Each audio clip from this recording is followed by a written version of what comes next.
Good afternoon. My name is Edward Sanshin Oberholtzer. I'm the resident priest here at the Joseph Priestley Zen Sangha. We're an affiliate of Empty Moon Zen. In case 37 of the Gateless Gate, a monk asks that perennial Zen question: what is the meaning of Bodhidharma's coming from the West? Let's pass on Zhao Zhou's answer for the moment and look at that trip, that journey from west to east, and perhaps more intriguingly, from east to west.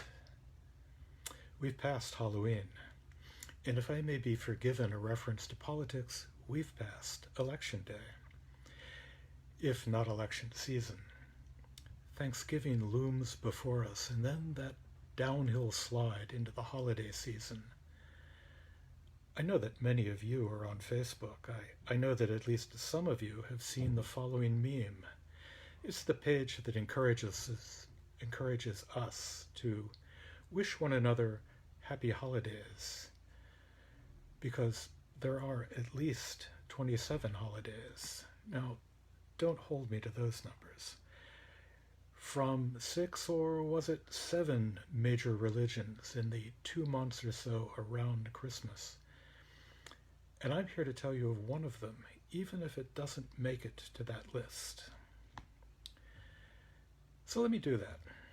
Friday, November 27th, marks the Catholic feast of Barlam and Josaphat. Now, why would a Buddhist priest recognize a Catholic feast day, however minor? And note, they never were made saints. But it's really simple. The story of Barlam and Josaphat is the medieval, note medieval, retelling of the story of the Buddha. A story that made its way from Mahayana Buddhist texts in the north, at that time the northwest of India, around 400 or so in the modern era, through the Zoroastrians in Persia, who several centuries later passed it on to the world of Islam, and thence to Christianity, where it is celebrated in both the Eastern Orthodox Church in August and in Roman Catholicism on November 27th. The story is radically repurposed, but recognizable and attested to by the 1913 Catholic Encyclopedia. There are advantages to having been the director of a small public library with a reference section in need of a radical update.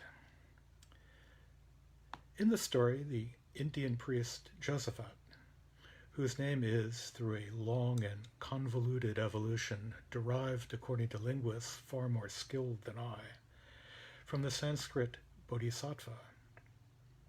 The young Josaphat, and it's really easy to fall into Jehoshaphat, but I'll try to avoid that, is, according to soothsayers, destined to become a Christian.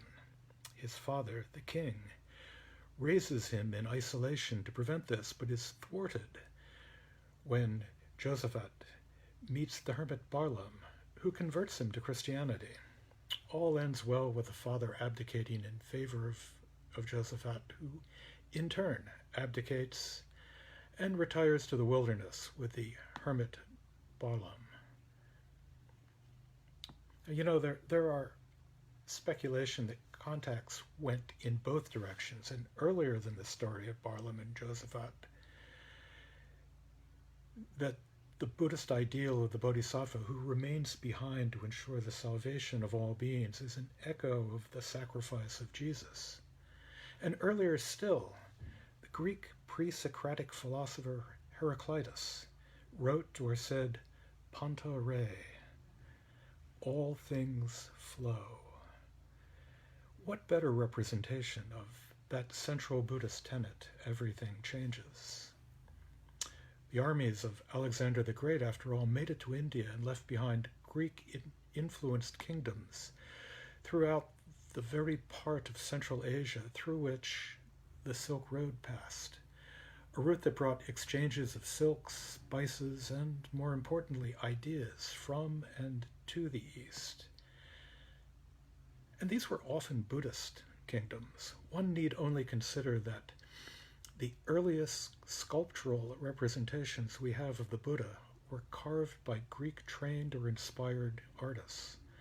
And moving back to the West, that missionaries who had been sent out by the Emperor Ashoka, or descendants of those missionaries, and who are mentioned by early Christians, including Clement of Alexandria and St. Jerome, sacred to me as the patron saint of librarians, whose missionaries appear to have lived in Alexandria, one of the great cosmopolitan centers of Western culture, home of the Library of Alexandria.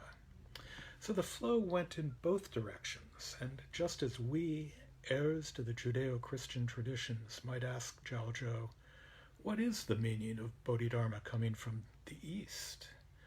So a monk might ask him the meaning of the Nestorians coming from the West. The Silk Road, after all, had long been traveled, and early Christians or Christian heretics made their presence known in China in the Tang Dynasty, in time for the flourishing of Zen. Now, whether either religion, Buddhism or Christianity, might be said to have influenced the others is a matter of speculation. As some scholars have pointed out, similarities might only be a matter of a kind of convergent evolution, much as, if you'll forgive a biological analogy, sharks, ichthyosaurs, and dolphins converging on similar shapes, though from vastly different ancestries. Still, there are intriguing echoes, some as far away from the Mediterranean as Japan. The early and legendary Japanese figure, Yamato Takeru, who was believed, I believe, to have been the 11th emperor of Japan, was believed to have died somewhere in Ise province, just after the 1st century of the Common Era. His story is largely recounted in chronicles written in the early 6th century. He is often represented by a white bird, and is thought to have become one on his death.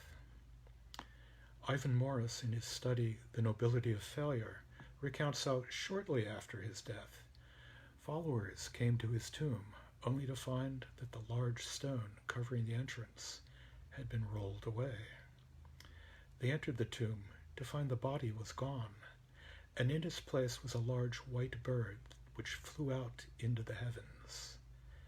Echoes, perhaps, of legends from the other side of the world, filtered through thousands of miles on the Silk Road and across the Sea of Japan. So, just what is the meaning of Bodhidharma's coming from the West? The oak tree in the garden. That was Zhao Zhou's response. Just that. A traveler in Afghanistan might point to shattered statues, formerly carved into the cliff faces of Babayan. Just those. A resident of early Japan might admire white doves flying out of a tomb in Japan. There, just those. And you and I, perhaps a cloth mask and a hand sanitizer. Thank you.